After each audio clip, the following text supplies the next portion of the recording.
তো আজ বাড়িতে বায়না শুরু হলো গাজরের হালুয়া খাবে। নিয়ে নিলাম গাজর। গাজর নিয়ে ধুয়ে ছুলে রেডি হয়ে গেলাম বসে ঘষতে।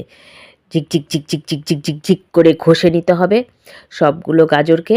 আমার গাজর ঘষা প্রায় কমপ্লিট। এই দেখো সবগুলো গাজর ঘষে আমি রেডি করে নিয়েছি। পাশে বসিয়ে দিলাম কড়াই। কড়াই বসিয়ে দিয়েই দিয়ে দিলাম ঘি। যত খুশি ঘি দিতেই পারো। ঘি দেওয়ার পরে গাজরগুলো দিয়ে একদম লাল লাল করে ভেজে নিতে হবে। গ্যাসটা বাড়িয়ে রেখেই একদম ভাজতে হবে, খুব ভাজতে হবে। ভাজা হয়ে গেলে দিয়ে দিব দুধ, তার মধ্যে দিয়ে দিব চিনি। চিনি দিয়ে দুধ দিয়ে আবার সুন্দর করে ভেজে নিতে হবে। ভাজা ভাজা হয়ে গেলে দিয়ে দিব কিছুটা পরিমাণে এলাচ, তারপরে দিয়ে দিব খোয়া। খোয়া দিয়ে মিলিয়ে নিতে হবে। মিলিয়ে নিয়েই দিয়ে দিব ড্রাই ফ্রুট। তারপর নিয়ে এলাম মিলিয়ে। তো রেডি আমার গাজরের হালুয়া। ভালো লাগলে অবশ্যই বাড়িতে